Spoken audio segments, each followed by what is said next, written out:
welcome to the Critical Mass on the Road edition. So I'm here with two gentlemen that are definitely on their way to their critical mass and bringing others to that point as well. So I've got the great Nick from Kaizen Path and also Andrew Lewis, which we've had the pleasure of sitting down and doing another episode with. Check it out if you haven't seen that yet. That's episode 4. And we were talking about the journey and the importance of the journey, not only the destination. And we're on a journey today, so what better way than to talk about it on the way to the farm. We're going up to see the Aurora farm, the boys. And yeah, guys, thanks for joining me on the trip and looking forward to today. What can you guys psyched? Yeah, no, very much so, mate. I think going away with the boys is always good, and you know, we're going to have some deep, meaningful chats, and hoping that some of the chats that we have on the way up to the farm, some of our listeners are going to get some great insights. Definitely. Andrew, what's the journey mean to you? Yeah, thanks, Phil. I'm excited to be back on the podcast. I think last time we actually chatted about the farm, the self-sustainable farm, and you told me all about it. So really looking forward to seeing it in person. And yeah, the journey for me is just about brotherhood, you know, surrounding yourself with like-minded men who are on a similar path, sort of forging that mindset to be better. And it's all about leadership. And basically it offers a opportunity for men to have an outlet and able to talk about issues and able to target this epidemic that males are going through. Obviously, we started about a year ago, and the whole aim of a Sunday session is to bring men together in a community that fosters connection. Growing, and it has grown. And this year and last year, actually, we started doing some bushwalks. So the Sunday hit out at the park and ice baths, but the whole premise to what we do is just to bring the boys together to foster connection and community, and hopefully get guys out of their comfort zones and get them to open up and talk about whatever's going on in their heads. Yeah, it's awesome. And as soon as I was invited by the Constantino boys, came had a look at you guys do, I immediately wanted to be involved at some level, because I knew that, you know, that's such a great initiative, and what you do for the community is fantastic, and the fact that it's free, it's accessible to everyone, and it's genuinely changing lives from many perspectives, and health is one of them. So a lot of these guys are getting not only the opportunity to have like a mental respite by being able to open up about issues which they might have not felt comfortable about opening up, but also the physical element. I think, you know, obviously without the body, it's hard for the mind to stay healthy and happy as well. So I can see a lot of the guys have dropped 5, 10, 15 kilo and feeling a lot better, and it mentioned how much that's impacted their day-to-day life as well. So what can you say to that? Like, what's the importance of their physicality, guys? Yeah, I think for me, and this really does feel like a continuation, Phil, of the last episode. Yeah. But what I love about the Kaizen Path, what initially drew me to it, was discomfort as the catalyst for growth. We did our bush hike recently in the Blue Mountains and in Paradise Pool, and that was it was challenging. The water was 10 degrees, and there's some great photos on the socials of that day, and I didn't want to do it, but you know, you had all the boys there, and it kind of just pushed you out of your comfort zone, and I think that's where we need to go in order to grow. Yeah, it's really cool. That was a fantastic day, but I love how there's a 3. I really saw it's like some younger guys that turned up last week. They were physically fit, so the physical exertion wasn't a discomfort to them. They were quite open-minded, so the talks and the going deeper wasn't much of a discomfort to them.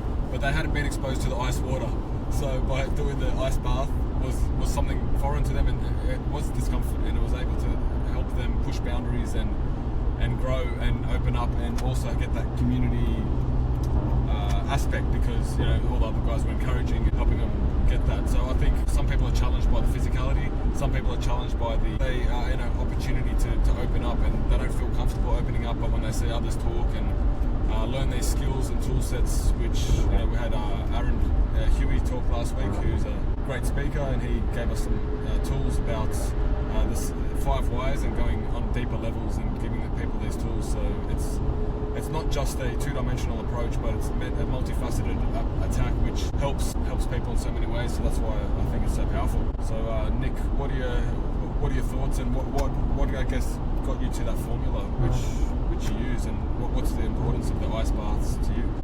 Look, there is a lot of research around ice baths, and I think some recent stuff has come out and sort of debunked a lot of that research. But there are definitely a lot of positives around ice baths, and one of the things that we'll go back to the formula, but one of the things about ice baths, sort of like a lot, is how it actually builds that connection between other people, because you think about fear itself and what fear does to us. Before we do anything that's going to be hard, and we know it's like an ice bath or even jumping in a really hot sauna, in our heads we automatically we're defeated.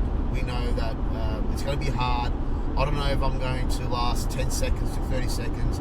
I've got all these guys around me who are watching me jumping in an ice bath. It's going to be embarrassing if I get out like after 20 seconds. And so a lot of people find it quite hard to even put their pinky into the ice bath. But what found doing ice baths now for like over a year now with the boys is that the guys that do come down and have that sort of fear around jumping in the ice, once they jump in, yeah, they might last 30 seconds, but when they get out, you've got a group of men around them giving them high fives and hugging them and saying well done and whatever. So automatically there's your connection and there's your community.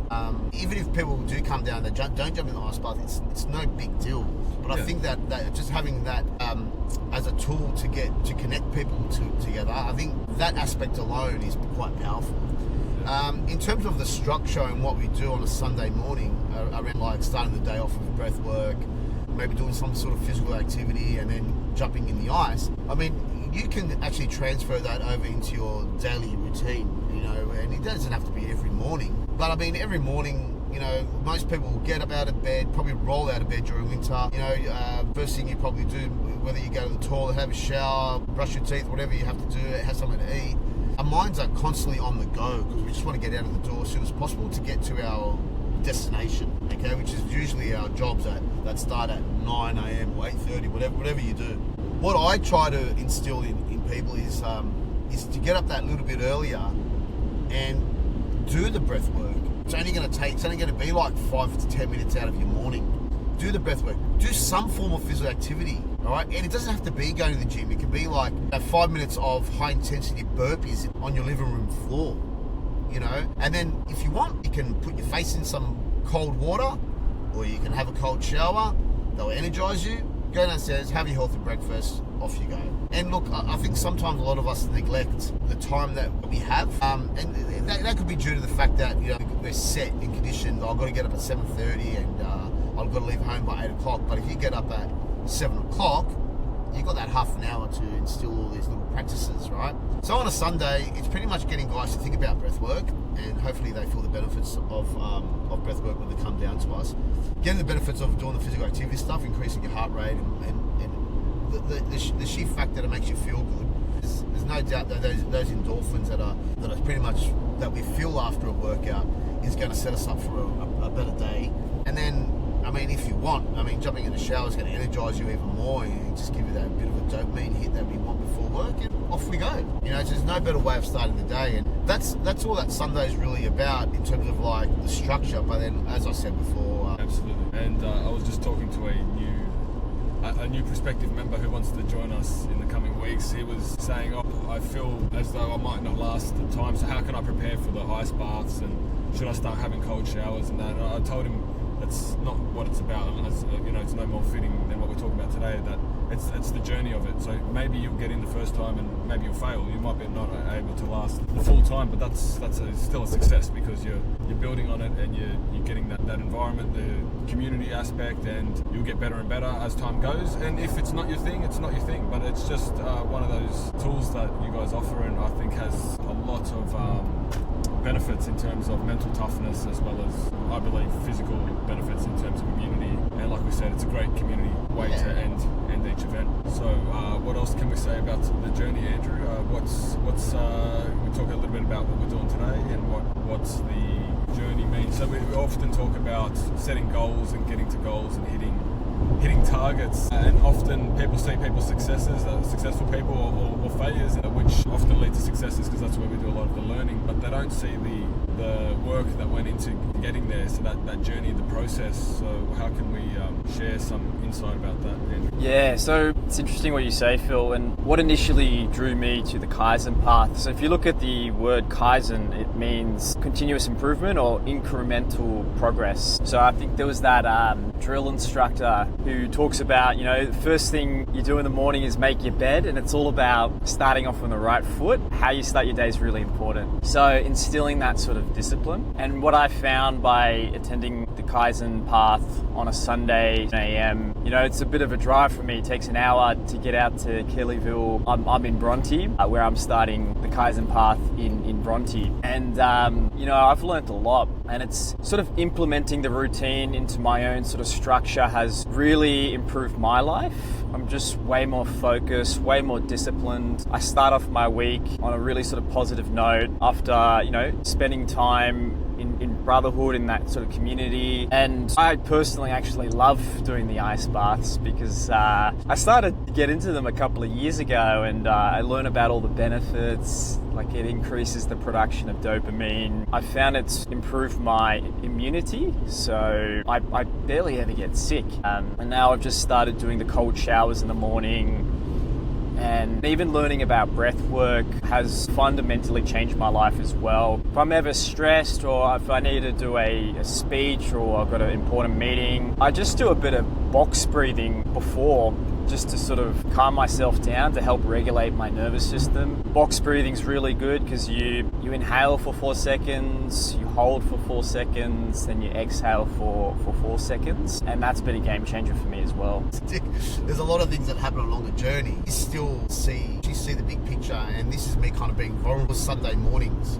And what I mean by that is that, like, when we went on the bushwalk, you had 20 success. And what I didn't realise before was that, like, everything wanted was right in front of us. It wasn't elsewhere. So I came to a decision to actually restructure Kaizen Path and take it down the road of NPP, and not-for-profit organisation, for those who don't know what that is. And the reason around it is to make it a lot more accessible and to a whole lot more people. And what does that look like? That looks like getting sponsors and donors so that we can expand on our Sunday sessions statewide, if that's something that we're going to do. Possibly get it academically verified that what we do does help, and then possibly run workshops so you can get another market or another group of men coming to see us that don't necessarily like waking up on a Sunday morning at 6:30 a.m. and jumping in an ice bath. So making it accessible to everybody, and maybe down the track even doing retreats. And I think one of the biggest issues with men out there is them actually accessing the help they need, whether that's seeing a GP or possibly speaking around a group of men. So what we want to do is create a community where men can feel comfortable being themselves. So making it accessible for everybody, though, because not everybody can also afford to go to some of these workshops or speak to professionals. And we're actually going to have professionals run some of these workshops, but it's going to be in an environment which is kind of like a blokey environment where guys can actually just be themselves. And I think that's the goal of today. See where Kaizen's going to go, and if we build ourselves up to the point where the NFP gets to a point where we can then go into schools and in corporate settings, and so be it. That's doing. I think that's where we're at right now, and I think the journey on the way to Agoura Farm is one, us getting to know one another, because I think that's really powerful. I think getting to know the people that you want to work alongside with the goal of changing the narrative around men's mental health it comes from getting to know one another,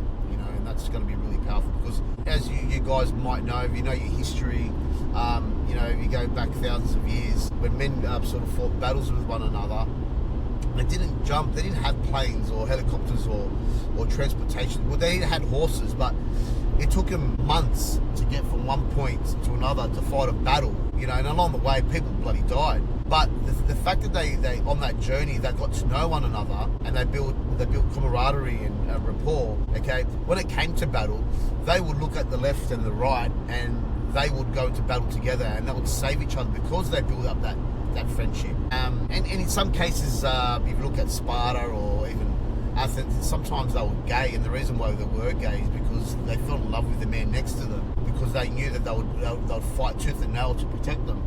And we look, we're not against LGBTQ or anything like that, but or whatever. But that's just a fact of the matter. That's just what happened back then. So getting to know each other on a journey will hopefully allow us to then, when we get to our destination day, which is Agora Farm, hopefully we'll all be on the same page and then make the process a lot smoother and hopefully come up with some grand ideas for the future of Kaizen Path. That's awesome. And you touched on a few important topics there, particularly like masculinity and the role, I guess, and we were talking about this a bit earlier, Andrew, in terms of what it means to be a man today and how there's a bit of ambiguity, whereas in the past the roles were probably more clear cut. Is there anything you can speak to this?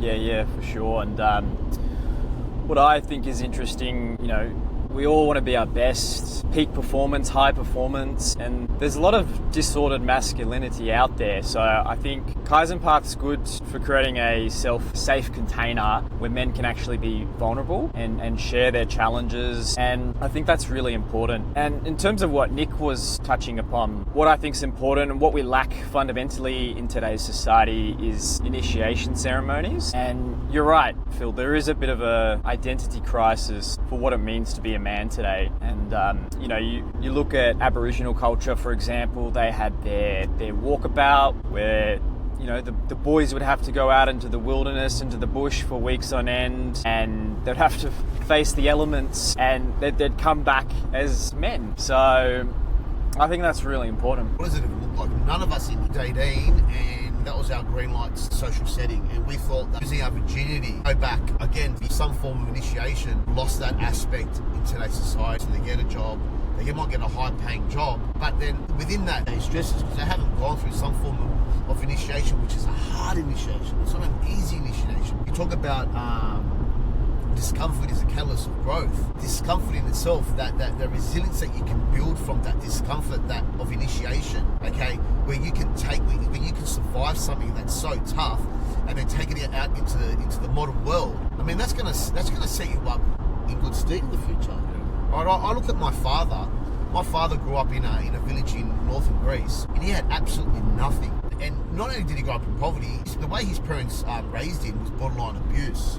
When I hear the stories, now back then they didn't know any better, and they probably thought they were doing the right thing.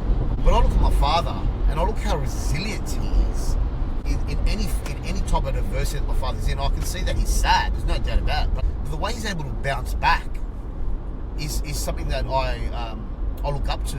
And I think that comes down to the fact that he went through a lot of adversity, which made him tougher. I feel now that a lot of our boys are being wrapped up in cotton wool. I think there's a sense of entitlement there, and with that sense of entitlement comes, I don't want to call it weakness, but comes vulnerability in terms of like their ability to basically navigate the modern world. And that modern world and its stresses is a very different stress to what, for example, my father would have stressed about in northern Greece. His stresses were putting food on the table, stealing a hot apple pie off the ladies next door's window, and then getting caught and then being tied to a pole during winter. So you look at our stresses in the modern world. What are we stressing about? We've got everything. We're living longer than ever. We've got everything at our disposal. We want medicine. We go down the road. We go to our doctor. All right, we get bulk billed, whatever. We use a Medicare card. Go get our medicine. But most of the time, food's affordable, depending on which road you go down. You can get expensive food, you can get cheap food, but you can put food on the table. Okay, we've got heaters in our homes, heaters in our cars. So our stress levels aren't the same, but still yet we've got a bigger issue now than... Yeah, so some good points there, and it reminded me of the expression, which I really like, that the hardest steels are forged in the hottest fires. So the more adversity we face in a lifetime, I believe, it can either crush you or it can build you up to become something stronger and more resilient, as you said. So resilience is a great word, and there's probably a lot of parallels between your father's upbringing and my father's upbringing, similar regions as well, and the story of getting in trouble and getting tied to a chair in the barn and having to go through all that. But look, and like you said, our grandparents were doing the best they knew at the time, and perhaps doing a service than perhaps we might be doing based on our statistics, right? There's something else that you're talking about too, about like masculine. Even I think for being masculine now, so there's this toxic masculinity phrase which is going around, which no doubt there is elements of masculinity which, when we're talking about abuse or we're talking about people down and mistreating people, I agree with this toxic. However, we've managed to pull in all these elements of masculinity into the same basket, and I feel as though the developing youth are scared to be manly, to stand out. And you can see everyone's free to express themselves and how they dress, but now when you see around, a lot of people dress in a unisex type of way, so that it's clothing that you can hardly tell if they're male or female from a distance, which, like I said, it's fine if that's what they're comfortable doing, but there's almost like a fear to express your true self and that true masculinity. And I feel as though once you become, those hormones set in and puberty comes in, and these men are confused and they don't know what to do, because a lot of their role models now are preaching that toxic masculinity culture, and they're afraid to be themselves. And by suppressing this, I think is also leading to these higher rates of suicide and these abilities to not be able to cope with smaller issues. Like we're talking about, like the average Australian lives better than, if you go back to maybe the 1500s, the king of France doesn't have the luxuries that we do as a normal citizen, doesn't have probably even the free time, the access to having a hot bath, a hot shower, a meal, benefits, public benefits, and yet we're still more dissatisfied than ever. Yeah. So these are things that I believe aren't being properly addressed in schools, just like this one. It's interesting you brought up schools, because I work as a PhD teacher. I've been working as a PhD teacher for over 20 years, and I've seen it all. I've seen when social media sort of became a thing and the problems it's caused, and the characters on social media that have come and gone that basically influence our kids' mindsets. Just real quick on social media, have you seen, because I've noticed a lot of young contact, they struggle with eye contact when communicating. Do you feel as though that was the shift in that? Did you see a change around that time in communication? Yeah, not really. I guess not really, but I guess it probably is a thing. As a teacher, mate, like you do obviously talk to students on a day-to-day basis, but it's not actually something that I've ever thought about. But what I'll do is when I go to work on Monday, I'll definitely keep an eye out for it. But I want to go back to the whole toxic masculinity part. And the term toxic masculinity is a really, forgive me for those who are listening, the whole toxic masculinity term actually was developed by a psychologist it was for inmates who were like, if you can imagine, the worst of the worst of the worst. That's where that actual term came from. Now, as time went on, it actually developed into a word to describe any negative behaviour or negative type of thought in regards to the opposite sex, or just the way young boys or men carry themselves. Now, there's no doubt that there's misogynists out there, right? And you could say that that's kind of like toxic, but misogyny is kind of one of those terms just thrown out there when someone has an opinion about something. And that could be along the lines of gender roles, right? One of the funniest memes I've actually ever seen, and I do find this funny because I think humour is a really good way of breaking those barriers down. Whereas, like, you've got a whole bunch of feminists with plaque cards, and you've got this one guy holding a plaque card in the back saying, "Iron my shirt, bitch." Now, look, I find that quite funny, but at the same time, I can see how, feminists out there or females in general might find that misogynist, he's a misogynist, right? But there are a lot of people who still sort of like believe in those sort of gender roles to a degree. And I think that one of the hardest things for my age group, because I'm 45, but one of the hardest things for my age group is to get to grips with that gender role change. Because I grew up in a family where my mum pretty much did everything as a stay-at-home mum. And I will be forever grateful that I had a stay-at-home mum, because I can tell you one thing, we had a home-cooked meal every night, and my father came to a home-cooked meal every night. And I felt like back then that gender role suited my family. Now, these days, that's changed a lot. That whole family dynamic's changed. But I want to go back to school, because there was an assignment that some students were doing at our school in regards to toxic masculinity. I think the question was around whether our school, whether a lot of the boys at our school were basically toxic when it came to. And I remember one of the girls coming up to me and asking me a question in terms of misogyny, right? And I said, look, yeah, misogynists do exist. There's no doubt about it that people's opinions about gender roles and that some of it can come across really harsh. But why do we focus on just that word misogynist to describe a male, okay, who has an issue with, let's say, females or female gender roles? There's another word. The other word's misandry. Now, misandry is the same as misogynist, but for female. But you rarely hear that word being thrown around. Females. You rarely hear it. Why do we focus on misogynists and never females who hate men? And that's something that needs to change. To be honest, I think both sides need to change, because it seems to be like this battle between males and females, and we want this, we want that, and blah blah blah blah. But it shouldn't be like that. There's a real grey area around masculinity and femininity, and that's my biggest gripe with society right now. Correct, and the acceptability of, like, for example, if you go back to virtually any sitcom, Simpsons, whatever it might be, Homer is an oaf. The man's often the joke, the butt of the jokes, the comical figure. It's very rarely that the female is, and very rarely that they're targeted by the humour and the insults. Yeah.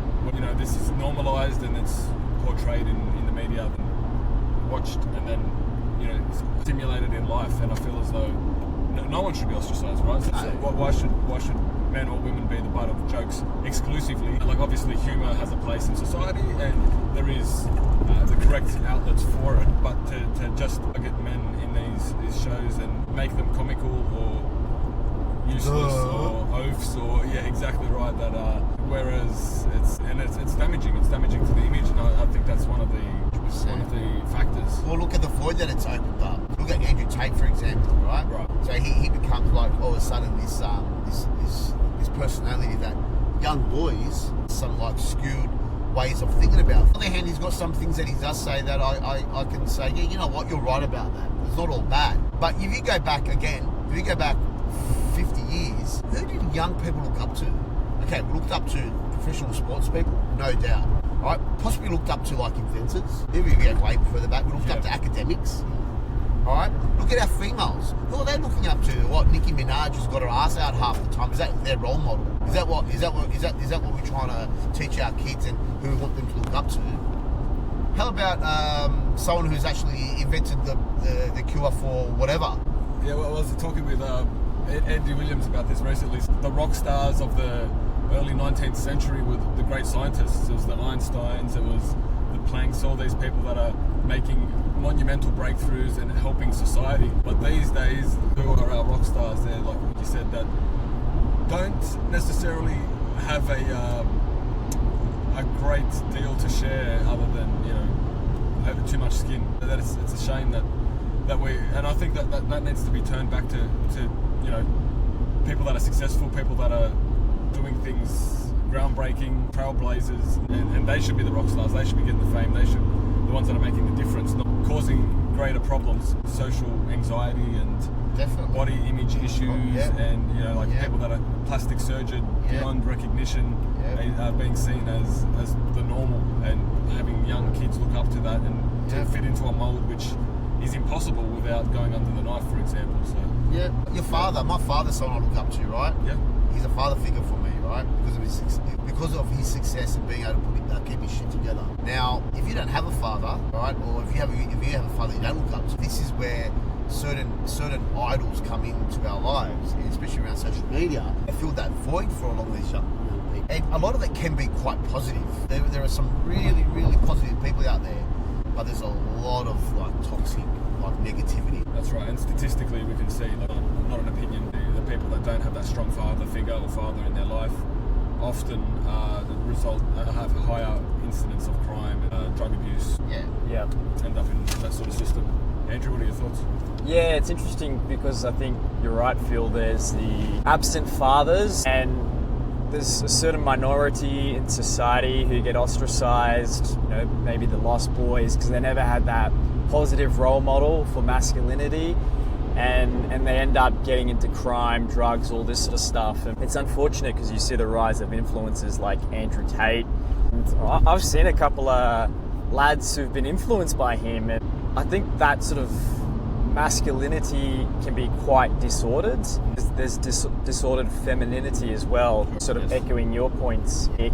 Like, just a little bit further to that, I definitely believe we are living in a bit of a snowflake generation. So if someone is faced with adversity, they might actually fold like origami because they haven't built up that resilience. If you look at the handshake of a man these days, has actually been declining over the last couple of decades. And it's interesting as well, Nick, what you said about gender roles. So I look at my parents, boomers, and you know, they did the best with the tools that they had. My mother, she actually fled a communist regime, communist Czechoslovakia in 69 after her father was killed. He was a politician back then.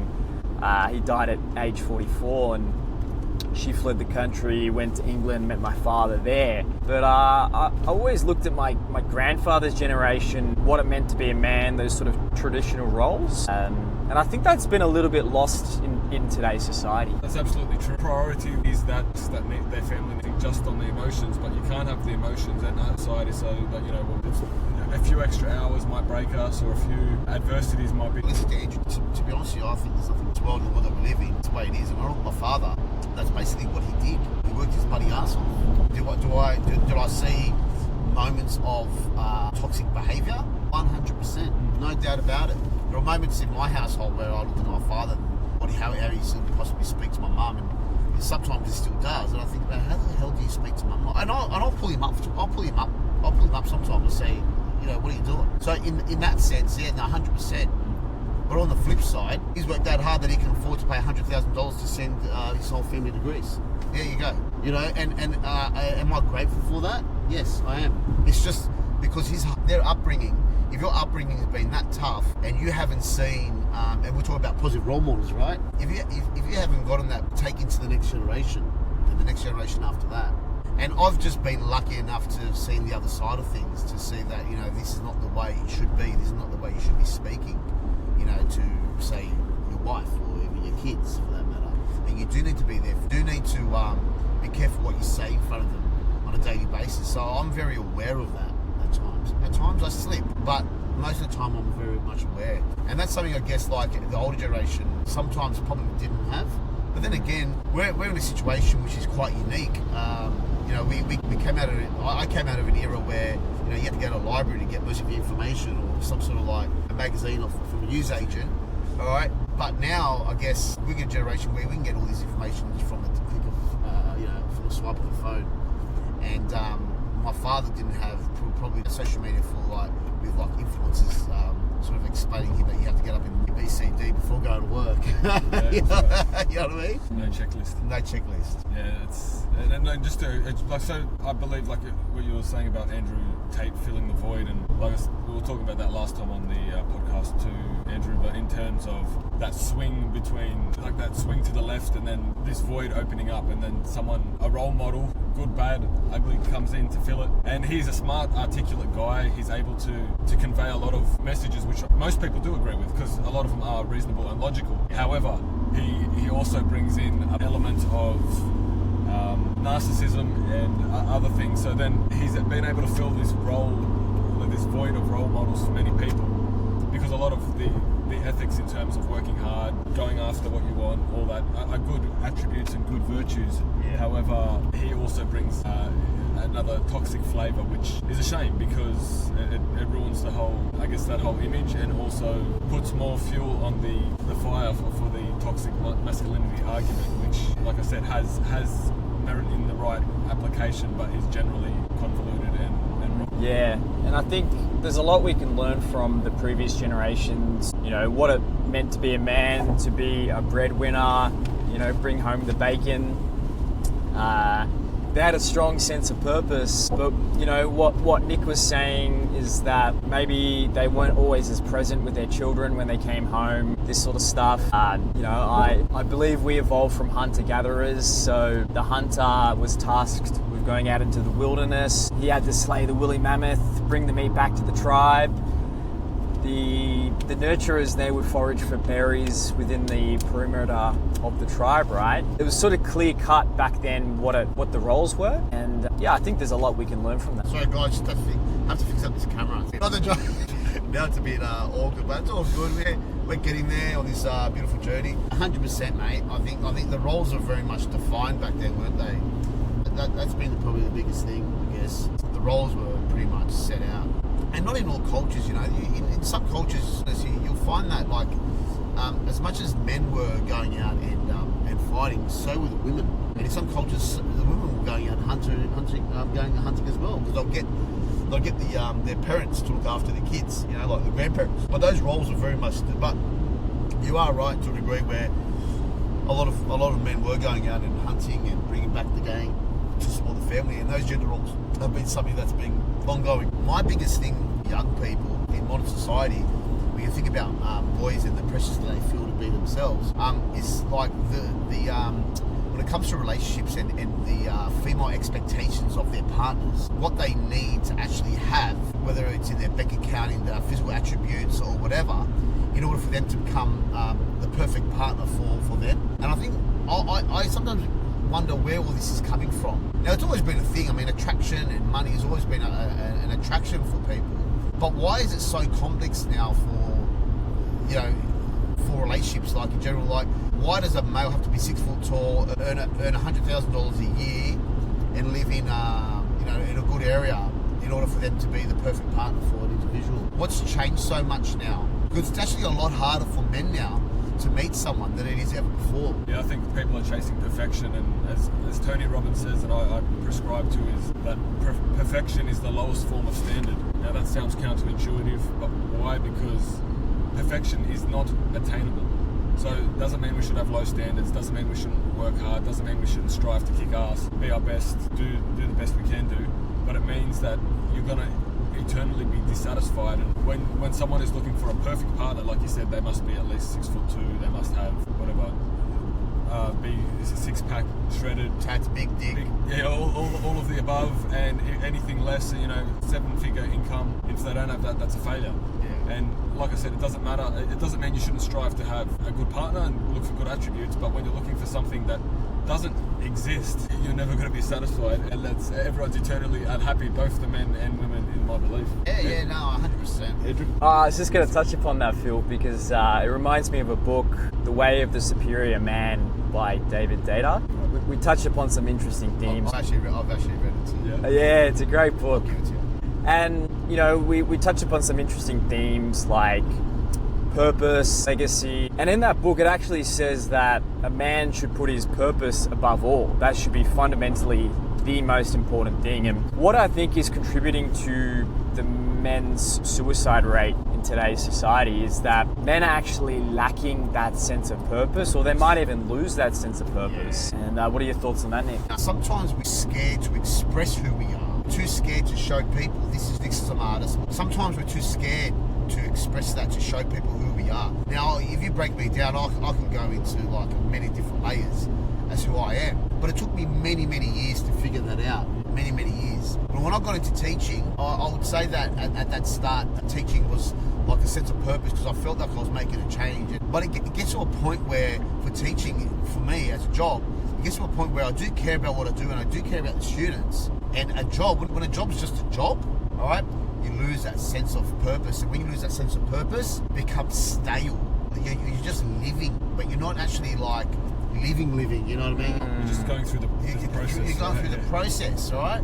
Now, when I started Kaizen, one of the things it's given me is a sense of purpose. One is that when you find that sense of purpose, everything falls into place. Mentally falls into place.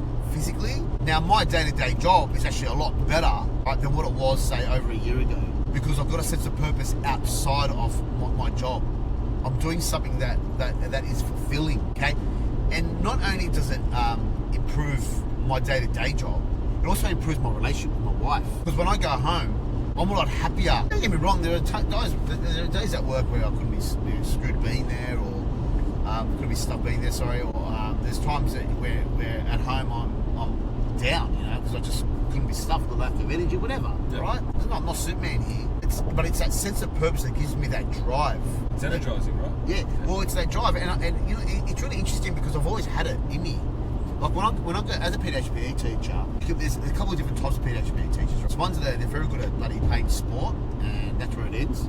There's ones that are really good at the theory aspect of things, but they just follow a program and they just teach out of a book and they're just out of a textbook. It's okay, the kids are getting educated, but then there's those ones that, and that's me. So when I teach kids, one thing I'm able to do is engage kids through storylines and whatever, and through that, I've mentored so many students, and I would say that I've changed a lot of students' lives. Up until I would say, I'm going back to purpose in a moment, but up until probably about a year ago, I had a student call me via Instagram because he wanted to talk to me and ask me questions about breathwork and meditation, and whether I thought it was beneficial for his mental health because he was going through a bad time. Now, this boy was reaching out, no doubt about it, and the fact that he saw me as one of his points of contact to call, right, in times of need was quite powerful. Now I gave him some advice and told him what he needed to do, and that's all good. Haven't heard from him since. But when I got that phone call, all right, I realised, wow, I've rubbed off on these students. Why can't I rub off on men? Why? And that was my sense of purpose. I realised that I have something to give back, and that's what's given me this drive to go on this journey with you guys today to Water Farms. Yeah, it's powerful, and you can feel the energy in your voice. And you know, when I work with lots of people, and people often think they know their purpose, or they have goals which they believe are purpose. So like, oh, you know, I wish to own my own home one day, and they work their whole lives to get there, and then they get there and they're still dissatisfied and chasing these goals, but they don't know their deeper purpose. Why are we put here on this earth? Why are we here? Are we here to serve? Are we here to build? Are we here to come up with ideas? Are we here to contribute? What is it? And as soon as people do find this, you find that they do light up, and it's not a case of having to drag yourself out of bed and put yourself through the day-to-day motions like you're talking about.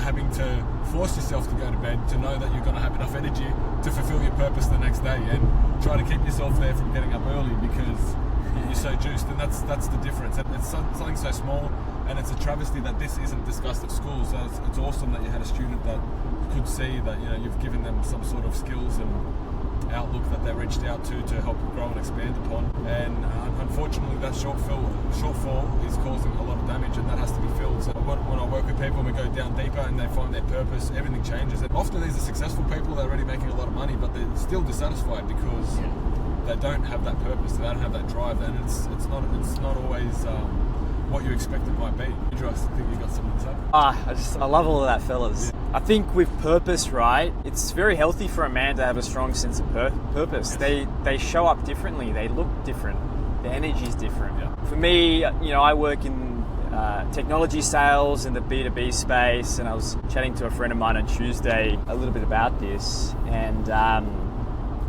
you know, making money is important, right? But sometimes people have higher ideals, whether it's spirituality, religion, whatever it is. So they use that money as a vehicle to learn those higher ideals.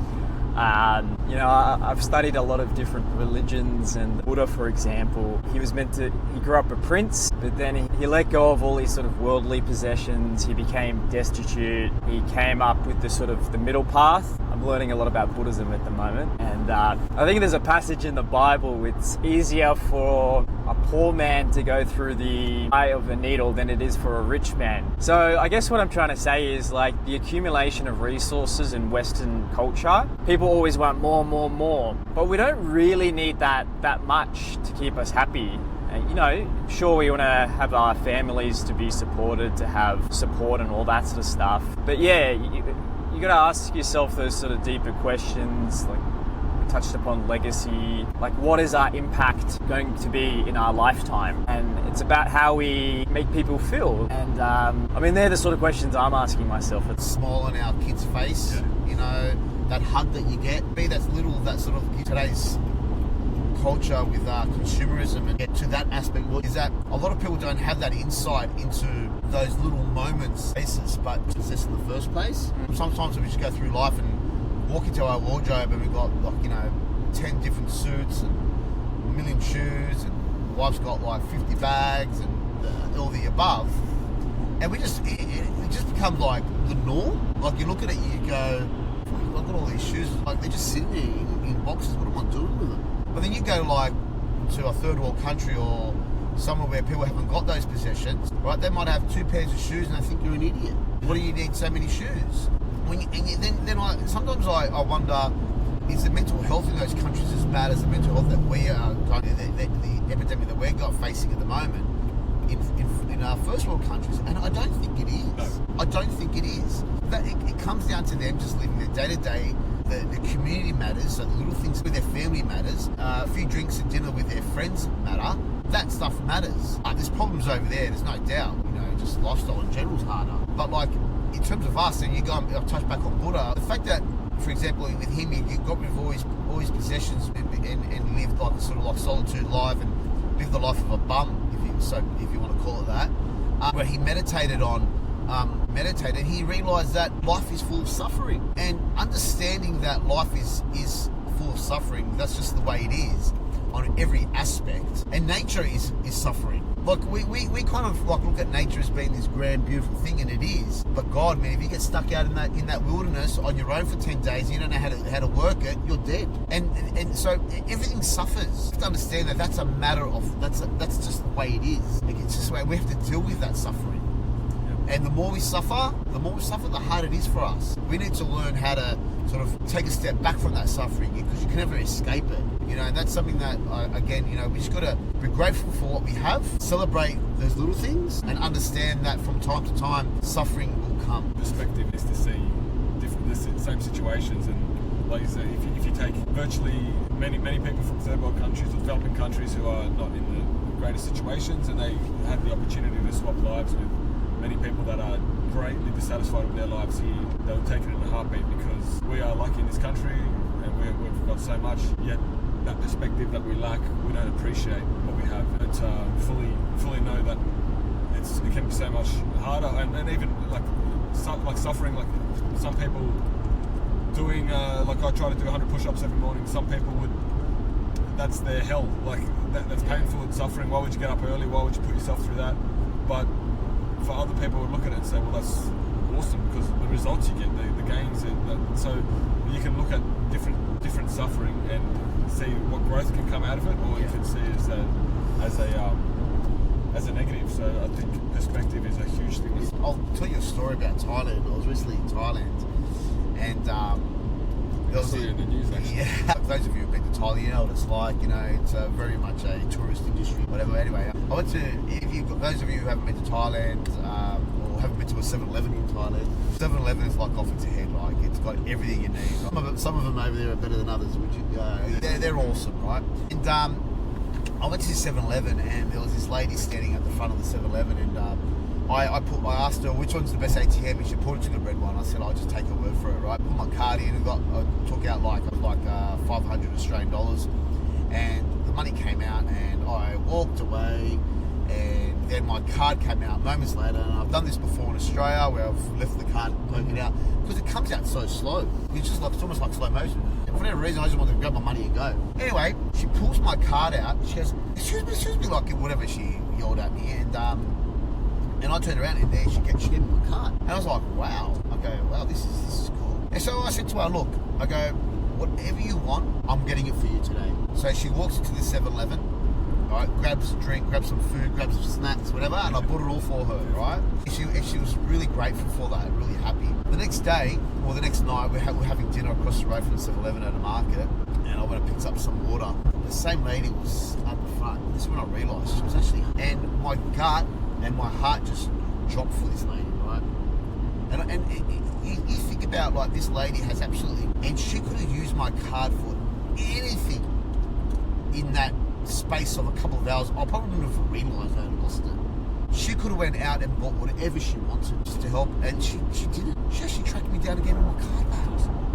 And you have to understand that, like, there's something to suffering that makes us better people overall, because we can see and be empathetic and compassionate to someone else's pain. And that's something that, like, a lot of people don't understand.